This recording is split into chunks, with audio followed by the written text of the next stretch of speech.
Have you ever undergone a situation in life that you felt it was not worth it? Did you do things with a very high expectation only to receive a reward that was so discouraging?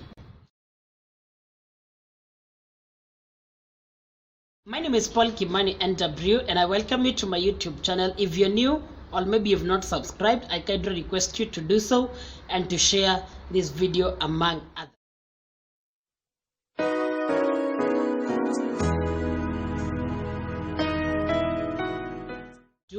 Another story that I'm going to give you is quite exciting. I'm sure you would wish or you would like to hear it to the end. When I was in class 8 back in the year 2007, there is this girl who had just joined our school from a nearby private school.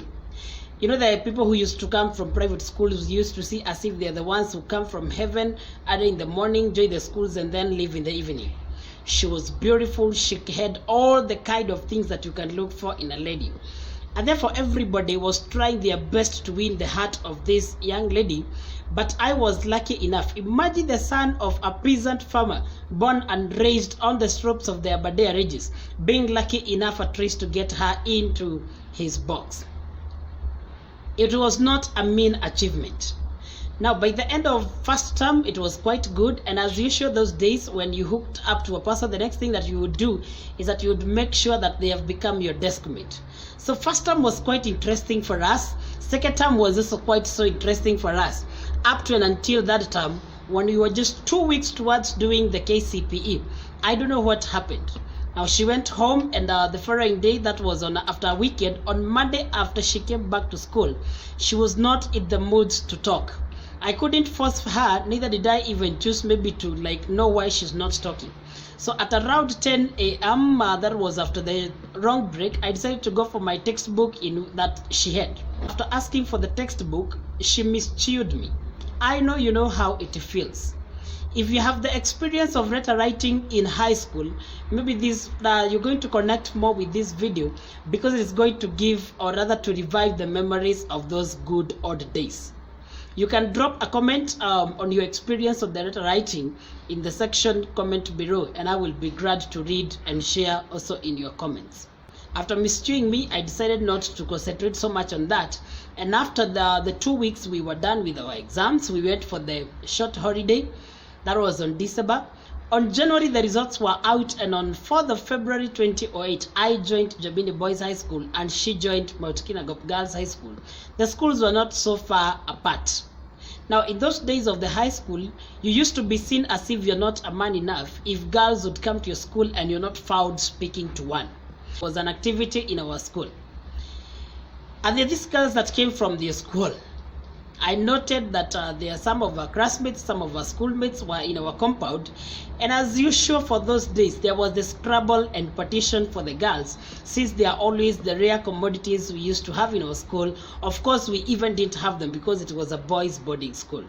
So once they came, I decided to write a letter to reach out to her and got to know what happened that after being together in first term, second term, what happened in that term, just 2 weeks towards the main exam.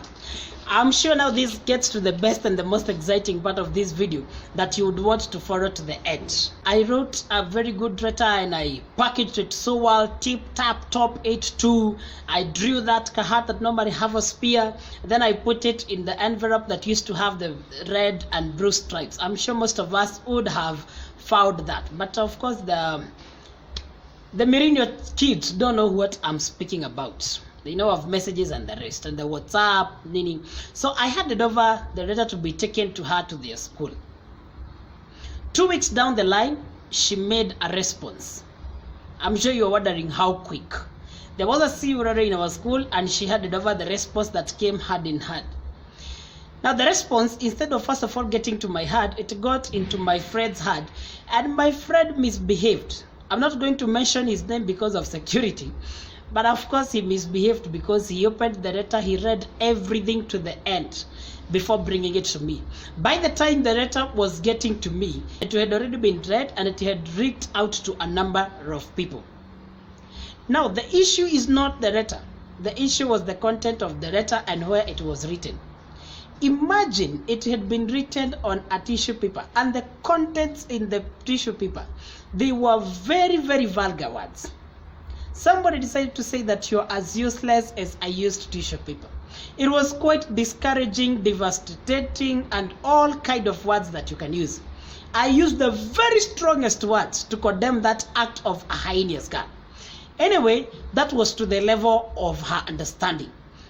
I wish today she could be somewhere to watch this video and to see. I wish, I just wish she was somewhere. And even put it well for her to see. I wish she was somewhere to watch this video and to see the tissue paper that she always referred to making video and impacting generations to the glory of God. It was so discouraging. It was so humiliating. It was so painful. But I decided to just not concentrate so much on it. And 3 important points that has made me to give us this story is what is going to help us in our next life.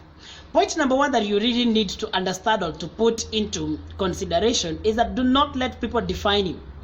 Just because she said that I am useless as I use tissue paper, that did not make me a useless tissue paper. There are so many people who are living in the issues because they were told that you're stupid, they were told you're good for nothing, they were told you can never make it in life, and they have been defined by people. For heaven's sake, I want to encourage and to challenge us. Don't let people define you. You are better than what they see. You are better than what they call you. You are better than what they have always referred you to. You can rise again and be the best version of yourself. Don't let people define you by your failures. Don't let people define you by what they see. Don't let people define you by their own opinion. They're just their opinion, and opinion matters, but it should not define who you are. Number 1, I said do not let people define you. Number 2 is do not let circumstances define you.